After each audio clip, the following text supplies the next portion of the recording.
Welcome to the market money magnet guys.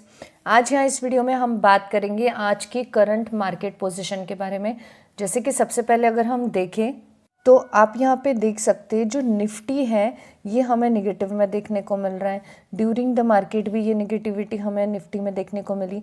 Even हम Sensex की बात कर ले तो आप देख सकते हैं it's a more than 800% points की नेगेटिविटी है और 1% के आसपास की नेगेटिविटी हमें सेंसेक्स में भी देखने को मिल रही है। वहीं पे बैंक निफ्टी की बात करें तो हाई तोबा सबसे ज़्यादा बैंक निफ्टी में आज दिन भर में देखने को मिली 677 पॉइंट्स यानी 1.14% की नेगेटिविटी हमें ये 3:10 के आसपास देखने को मिल रही है। मार्केट क्लोजिंग अभी बाकी है सो इट में भी और थोड़ा वेरिएशन इस चीज़ों में आ सकता है।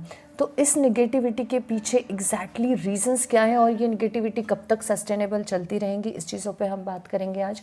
सबसे पहले अगर हम बात करें तो आज की इस नेगेटिविटी के पीछे जो मेन है वो 4 रीजंस हमें देखने को मिल रहे हैं। इन 4 रीजंस की वजह से हमें जो है ये नेगेटिविटी देखने को मिल रही है। इसकी हम समरी भी देखेंगे और ये भी देखेंगे कि ये नेगेटिविटी सस्टेनेबल रहने के कितने चांसेस हमें देखने को मिलते हैं। सबसे पहले तो हम 4 रीजंस अगर देखें उसमें से सबसे पहला रीजंस जो है वो पहला रीज़न हमें देखने को मिल रहा है on going global geopolitical risk and trade war fear. On going global geopolitical risk और ट्रेड वॉर फियर के चलते हमें सबसे पहले सस्पेक्ट देखने को मिल रहा है जो नेगेटिविटी का कारण है, क्योंकि इन्वेस्टर्स जो है बहुत नर्वस हैं जियोपॉलिटिकल टेंशंस को देख के, जो कि बार बार एस्केलेट होता हुआ हमें नज़र आ रहा है। ट्रेड पॉलिसी का एक्शन जो है यूनाइटेड स्टेट की तरफ से ये भी डिस्प्यूटेड है। यूरोप और पर्टिकुलरली हम कुछ इश्यूज़ के अराउंड की बात करें तो ग्रीनलैंड एंड जो टेरिफ थ्रेड है वो भी हमें स्पाइक होता हुआ ग्लोबल ट्रेड वॉर में देखने को मिला है। इस वीक में ग्लोबल सेंटीमेंट्स जो है ये ट्रिगर हो रहे हैं और रिस्क ऑफ जो है बिहेवियर इन्वेस्टर्स का मूविंग देखने को मिल रहा है। साथ ही साथ अगर हम बात करें तो वॉल स्ट्रीट जो है ये शार्प सेल ऑफ कर रहा है रिसेंटली ये जियोपॉलिटिकल रिस्क के बाद, और हाईलाइटेड ये भी है कि एशियन और इंडियन मार्केट इस वजह से हमें क्रैश होता हुआ देखने को मिल रहा है। सोचने वाली बात ये है कि वॉल स्ट्रीट इतना शार्प जो है सेल ऑफ क्यों कर रहा है। यूरोपियन और कुछ यूएस टेरिफ का अनसर्टेनिटी भी हमें देखने को मिल रही है, उस वजह से भी एक ग्लोबल रिस्क बना हुआ हमें देखने को मिल रहा है और ये एक सबसे मोस्ट इम्पॉर्टेंट टेंशन हमें देखने को मिल रहा है जिसकी वजह से मार्केट में निगेटिविटी हमें महसूस हो रही है। इसके अलावा जो हमारा सेकेंड रीज़न है वो फॉरेन इंस्टीट्यूशनल इन्वेस्टर्स का आउटफ्लो, वो की ड्रिवन है जो कि डिक्लाइन इंडियन मार्केट से स्पेसिफिकली हो रहा है और कंटिन्यूसली सेल कर रहे हैं फॉरेन इन्वेस्टर्स। उस वजह से मनी जो है पुल आउट हो रहा है इंडियन इक्विटी का और ये बहुत कॉमन रीज़न बन चुका है पिछले साल से कि इस वजह से हमारा मार्केट जो है ये क्रैश होता हुआ देखने को मिल रहा है। जो थर्ड रीज़न है वो है डोमेस्टिक फैक्टर कि जो इम्पैक्ट कर रहा है इंडियन मार्केट पे। अब even a global market collapse नहीं है, अगर हम ग्लोबल मार्केट कोलैप्स की बात करें तो आप यहाँ पे देख सकते हैं जो ग्लोबल इंडाइसिस है यहाँ पे क्लियरली आपको शो हो रहे होंगे। सबसे पहले तो ये इंडियन मार्केट आप देख सकते हैं नेगेटिविटी में है। रादर दैन डो जोन्स की बात करो, S&P 500 की बात कर लो आप, या तो फिर नास्डैक की बात कर लो, ये सारे हमें पॉजिटिव में देखने को मिल रहे हैं।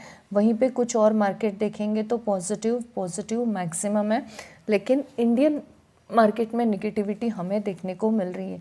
ये ग्लोबल मार्केट दिखाने का इतना ही एक तात्पर्य है मेरा कि जो मार्केट है ये कोलैप्स डेफिनेटली हुआ है, लेकिन प्रेशर में डोमेस्टिक मार्केट ज़्यादा है, ग्लोबल मार्केट है वो इतना प्रेशर में नहीं है।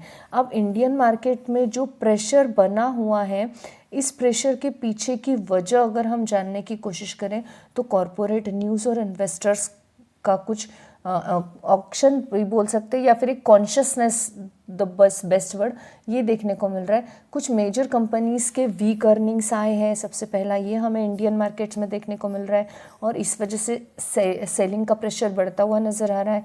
क्रूड ऑयल के प्राइसेस ये हमें एक रीज़न नज़र आ रहा है, फिर जो कि इन्फ्लेशन को ऐड हो रहा है और इसके अलावा जो ट्रेड का कॉन्फ्लिक्ट है ये भी हमें कंटिन्यूस देखने को मिल रहा है और ये भी इंडियन मार्केट पे प्रेशर बना रहा है।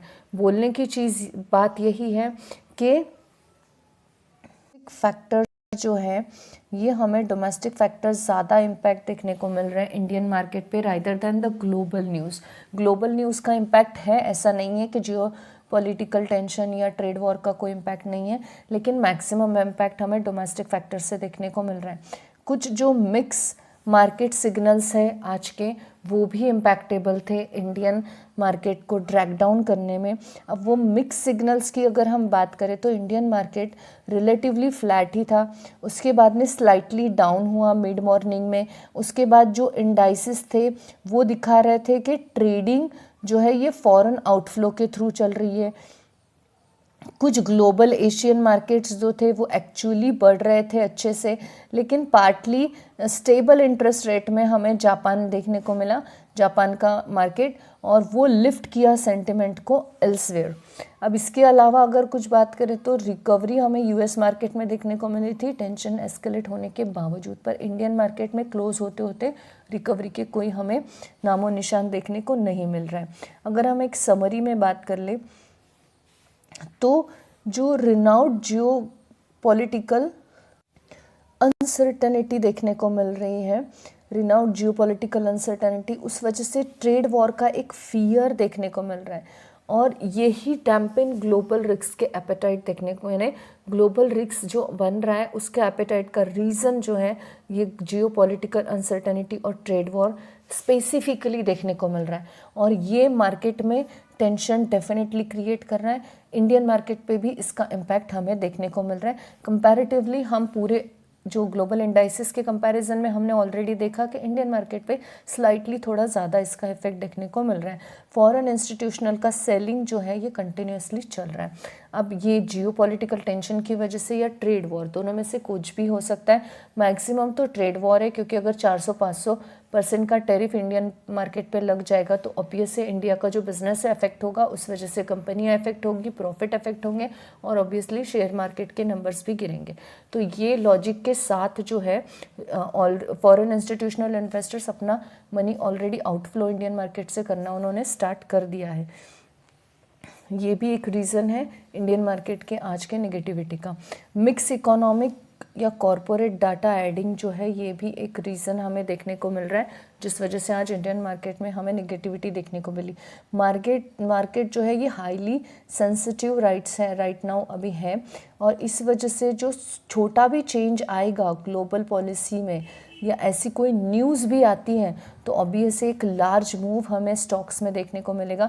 स्पेसिफिकली इन्वेस्टर्स जो है जिनके ऑलरेडी इन्वेस्टेड हैं उनमें हमें देखने को मिलेगा, क्योंकि इस टाइम पे ही पैनिक सेलिंग होती है, और इसी टाइम पे बहुत सारे इन्वेस्टर्स पैनिक सेलिंग डेफिनेटली कर देते हैं और अपना लॉस भी करते हैं। तो ये मेन रीजंस रहे हैं जिसकी वजह से आज इंडियन मार्केट में नेगेटिविटी देखने को मिली है। इंडियन मार्केट की ये नेगेटिविटी थोड़ी सस्टेनेबल टाइम तक हमें देखने को मिल सकती है, क्योंकि एक बड़ा क्रैश एक्सपेक्टेड है। जब भी सिल्वर और गोल्ड के प्राइस हाई होते हैं मार्केट हमें क्रैश होता हुआ देखने को मिलता है। जैसे ही मार्केट रिकवर करेगा गोल्ड और सिल्वर के प्राइसेस कम होते हुए देखने को मिलेंगे। ये चीज़ें वाइस वर्सा काम करती है। तो आने वाले कुछ समय तक हमें इंडियन मार्केट में डेफिनेटली नेगेटिविटी देखने को मिल सकती है, लेकिन आपको एक चीज़ याद रखनी है, if you are a long term investors और आपने लॉन्ग टर्म के हिसाब से अच्छे स्ट्रॉन्ग प्रॉफिटेबल कंपनीज़ में इन्वेस्ट कर रखा है तो ऐसी गिरावट आपके लिए अपॉर्चुनिटी का काम कर सकती है। अगर आपने random panic stock, small cap या मिड कैप टाइप के स्टॉक्स में जो है इन्वेस्ट कर रखा है विदाउट किसी रिसर्च और फाइनेंशियल एडवाइज़र के एडवाइस के, तो डेफिनेटली वहाँ पे आपको पैनिक होने की ज़रूरत है। अदरवाइज़ पैनिक होने की कोई भी ज़रूरत नहीं है। हर गिरावट मार्केट में अपॉर्चुनिटी का काम करती है, आपको बस उसको पिक करना आना चाहिए। This information is only for the educational purpose. I am not giving any recommendation here, neither to buy nor sell. I hope this information is informative for you. Thanks for watching.